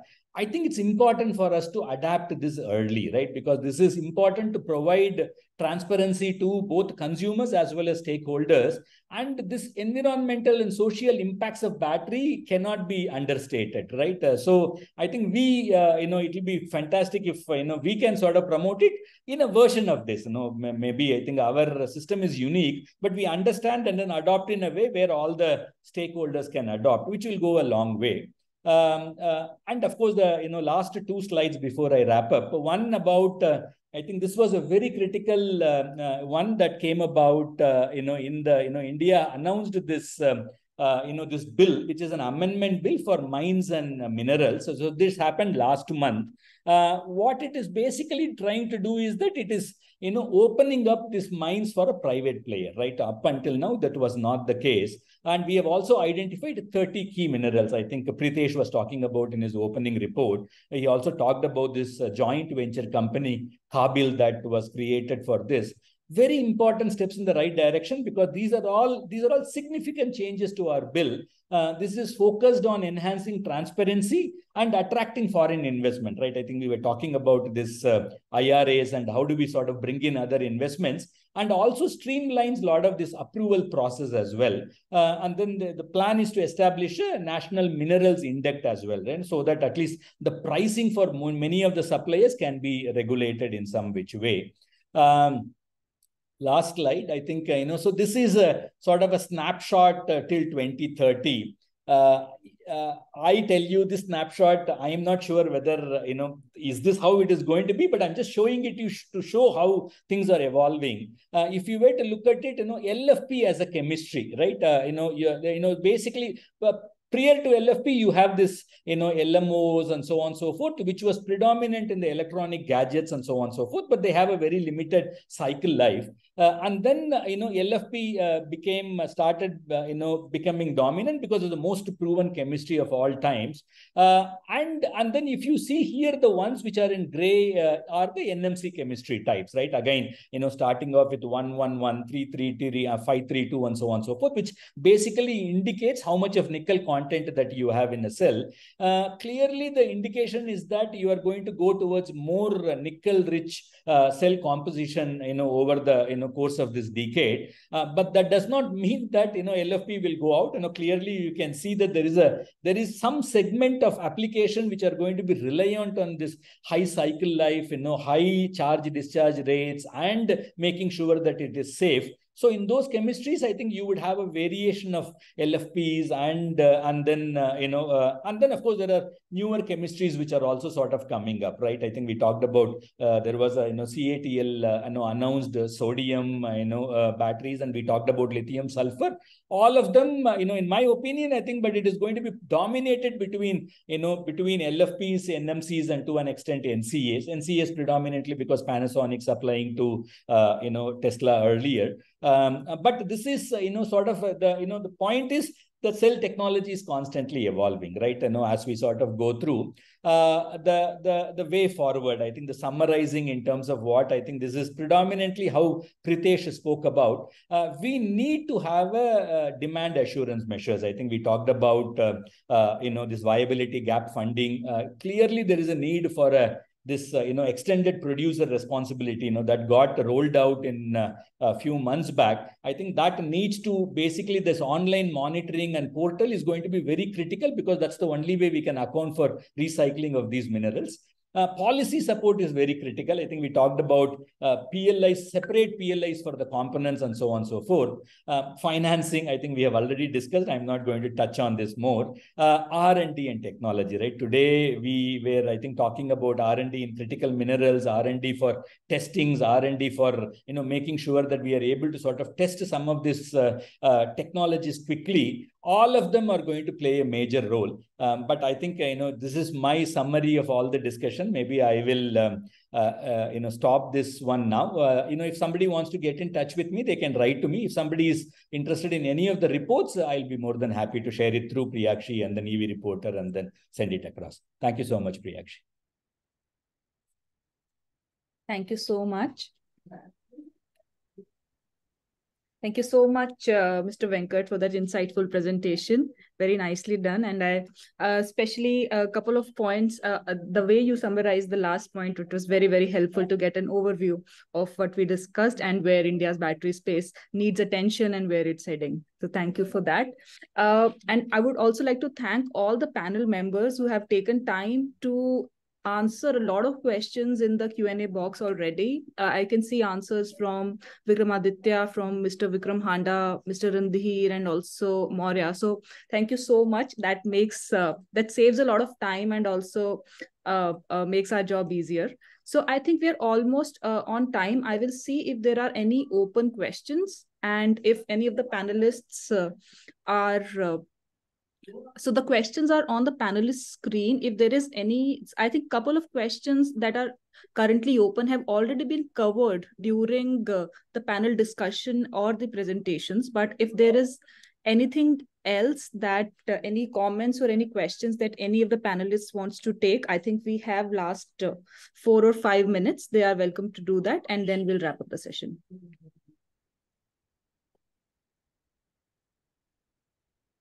So there is a couple of questions on recording of the session. So yes, we are recording it, but please allow us a couple of days to download, edit, and put it up. So it will be available. The recording will be made available on our YouTube channel in 2 to 3 days time. And all the people who registered for the event, they will get an email once the recording is available. So I hope that is clear for everyone. I can see some questions on the chat, but I would please request people to add them to the Q&A box. That makes us easier for us to track. Mr. Handa, do you want to say something? No, but actually just wanted to thank you for organizing this webinar and getting everybody together. I think there was good participation by everyone and good inputs. Yes, excellent inputs, and thank you, Mr. Handa, actually for taking the initiative for us to give us the opportunity to host it for our readers, for our audience members, and of course, a big thanks to all of the panelists for taking time from their busy schedules to come to the panel today and making this a success. And good questions in the Q&A box as well. So thanks to audience members for patiently listening and asking good questions, making it productive for everyone. For the panelists also to understand what kind of question the other industry professionals have, what are their concerns and thoughts. So with that, I would like to wrap up the session. Thank you so much, everyone. Have a great rest of the evening. We will we will endeavor to host more informative sessions like this going ahead also. Have a great rest of the day. Thank you. Thank you, Preetesh.